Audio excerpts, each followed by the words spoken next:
제보를 받고 달려간 곳은 부산광역시. 선생님! 안녕하세요. 네, 안녕하세요. 미스터리한 곳이 있다고 해서 왔는데 아세요? 하나가 있긴 한데 너무 미로라. 미로. 너무 으시으시하고 좀 무섭고 꼭 귀신 날 것 같아. 어딘데요? 항상 거기는 펜스가 쳐가 있고 자물쇠가 장비어 있고 진짜 분홍 색깔 미스터리하네요. 건물이 있습니다. 거기 가보세요. 분홍색이에요, 한 20m 심지어? 정도 가면 됩니다. 바로 이 근처인 듯한데요. 오. 여기 같은데요? 분홍색 건물. 제대로 찾은 게 맞는 걸까? 그때 자물쇠로 잠긴 철문 하나가 보입니다. 하지만 평범해 보이는데요. 그럼 지하실 아닐까요? 미스터리한 곳이 있다고 해가지고 찾아왔는데 옆에입니다. 지하요? 예. 네, 이곳이 맞는 것 같습니다. 잠겨있어요. 선생님이 혹시 주인분이세요? 아, 어디에요? 여기 지하요. 아니요. 관리만 하고 있어요. 관리요? 네. 펜스로 막혀있던데 왜 막혀있는 거예요? 아, 오다 갔다가 담배를 피하사고 막 던지사니까 그래서 막아놨어요. 관리인의 동의를 얻어 미스터리한 공간에 들어가 보기로 한 제작진. 과연 내부는 어떤 모습일까? 드디어 굳게 닫힌 비밀의 문이 열립니다. 물건들이 쌓여 있는 걸로 봐서는 일반적인 창고로 보이는데요. 그러게요. 근데 아까 미로 같다고 물건이 막 그러셨는데. 쌓여있는데 창고예요? 아니에요. 그럼 뭐예요? 돌아보세요. 더 들어가요? 일단 들어와 보셔. 이런 일단 따라 말뜻인데. 들어가 보는데요. 선생님 너무 어두운데요? 무서워요. 무서워요. 진짜 빛이 앞이 한 점이 전혀 없어. 보이지 않는 캄캄한 지하 어머. 공간. 어둠 속 불을 밝히자 드디어 아하. 지하 공간의 정체가 드러납니다.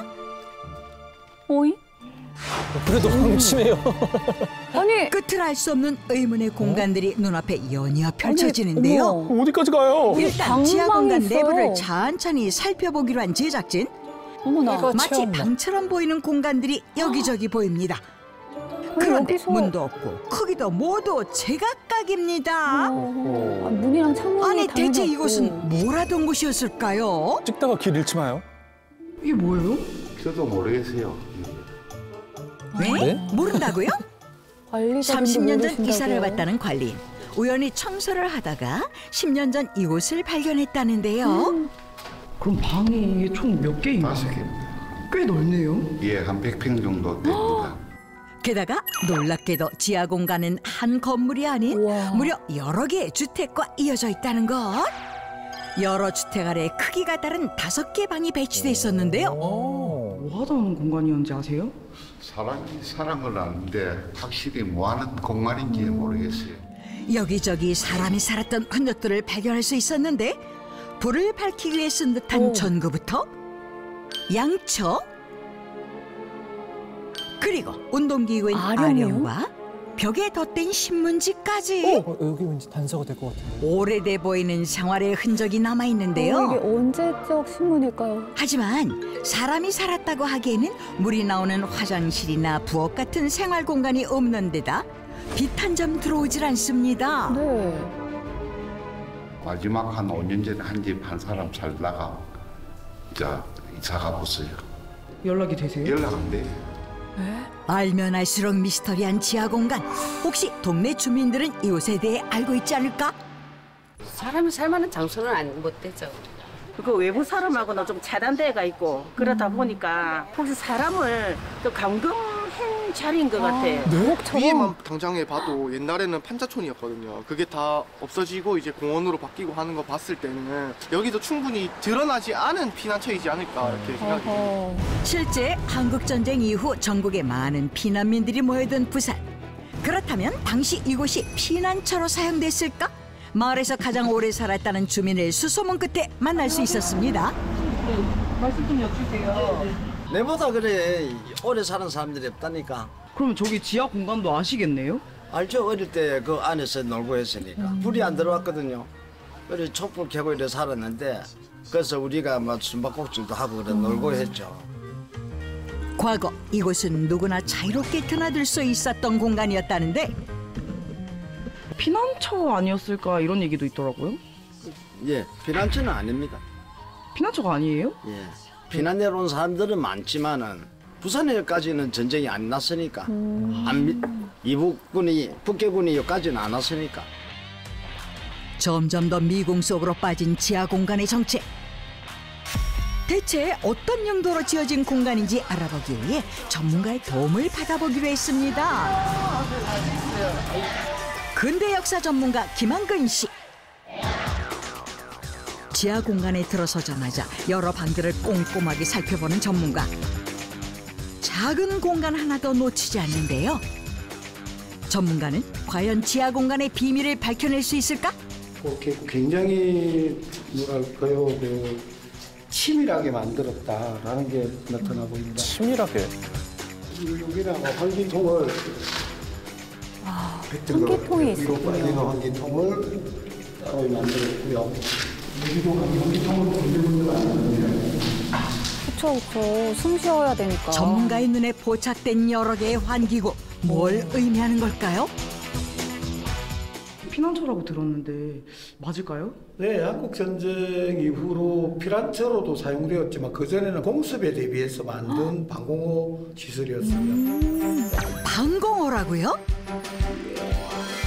그런데 우리가 대부분 알고 있는 방공호는 터널 모양의 돔처럼 생긴 형태 아닌가요? 임시 하지만 정시만 있으면 이곳은 됩니다. 전혀 다른 형태를 띠고 있는데요. 여기 방공호는 장기간 거주할 수 있는 방공호로서 내부 시설을 아주 잘 꾸며놨던 그런 시설로 보입니다. 일제강점기 시절 만들어진 것으로 추정된다는 방공호. 그런데 왜 이런 구조로 만들었던 걸까? 폭탄이 바로 위에 떨어져서 큰 굉음을 울리더라도 군데군데 이렇게 창을 만들어놨기 때문에 소리가 또 분산되어서 고막이 터진다든지 이런 경우는 없는 이런 구조가 돼 있다. 진짜 치밀하게 만들었네요. 그런데 이게 끝이 아니랍니다. 제작진에게 뭔가 더 보여줄 게 있다는데요. 갑자기 문을 열고 나갑니다. 아까 들어온 문 이거 아니지 않았어요? 전문가를 따라 밖으로 나가자 익숙한 거리가 눈에 들어오는데요. 어머. 방공호는 기본적으로 입구가 두 군데가 있어야 됩니다. 방공호는 적의 공습에 대비해 언제든 내부 사람들이 탈출할 수 있도록 입구를 2개로 설계한다는 것. 여기서 드는 궁금증 한 가지. 이 방공호는 왜 주택가 한복판에 이렇게 자리하고 있는 걸까? 직선거리고 200m 지점에 지금 현재는 그 호텔이 있어요. 네. 그 호텔 자리에 부산 요새사령부가 있었어요. 그 요새사령부 뒤쪽부터 해서 요 일대 전체가 부산 요새사령부와 연관된 병영들이 있었어요. 병사들이 머무는 숙소도 있고. 일제강점기 당시 이 근처에 부산 요새사령부가 있었다는데요.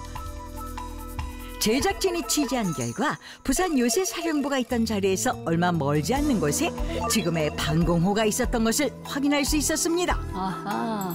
산이 흘러내리던 자리다 보니까 여기를 깎아서 방공호를 만들고 다시 흙을 덮고 나무를 심으면 주변에 산하고 은폐가 되기 때문에 장소에서 제일 좋았던 거죠. 건축 전문가들의 도움을 받아 더 자세히 알아보기로 한 제작진. 안녕하세요. 건축 전문가들은 과연 이곳 야. 지하 방공호를 어떻게 분석할까? 오늘 많은 전문가들 봅니다. 부산에 살면서도 이곳을 처음 와본다는 전문가들. 일제강점기 시절 만들어진 방공호인 만큼 건축 자재며 설계 방법 등이 현재와는 많이 다를 것 같은데요. 문이 던져지고. 지금 여기 있는 이런 그 역세가 있었던 자리나 이런 것들이 역시 보자마자 잘하시네요. 벽의 두께부터 내부 구조까지 꼼꼼하게 살펴보는데 이 방공호만의 특이점이라도 있는 걸까? 여기도 철물이 이렇게 묻었잖아요. 묻었다는 것은 이 철물을 지탱할 정도의 그냥 나무 문은 아니었다라는 그런 의미를 하는 거예요. 벽도 마찬가지로 지금 한 번 이렇게 접어서 이 개구부를 지금 형성을 하고 있다는 것은 여기에 딱 맞는 아마 어떤 문들을 제작을 했지 않았을까. 이제 시설물이 여기에 있었다. 그때 뭔가를 발견한 전문가. 이거 철근인데. 과연 그가 발견한 것은? 원형 철근이죠. 인력 철문이요. 원형 철근. 1925년 이후 해방 이전에 만들어진 구조물에 쓰이던 철근. 쭉 있는 원형 철근이 아니고 이 하나의 납품일 가능성이잖아요. 아, 그냥 철근이 아니고 철물이다. 철물. 지하 공간 곳곳에서 발견된 일제강점기 시절 쓰였다는 건축 자재들은 이 방공호가 그저 평범한 방공호가 아니었음을 말해주고 있다는데요. 과연 건축학적 역사적으로 어떤 의미가 있을까요? 오래되었고 일제강점기 때 지어졌다는 것이 중요한 게 아니고 그 시대 때 왜 이런 걸 만들었을까? 또 그런 것들이 지금의 우리 부산 내지는 대한민국의 이 근대사에서 어떤 의미를 가지고 있는지 또 어떤 가치가 있는지 이런 것들을 다 같이 한번 또 고민해보고 어떻게 보존할 것인가 활용할 것인가 이렇게 고민해야 되는 시기가 오지 않았나라고 개인적으로는 좀 생각이 됩니다. 여전히 의문투성인 방공호, 더 구체적인 용도와 활용에 대한 연구가 이루어지길 바랍니다.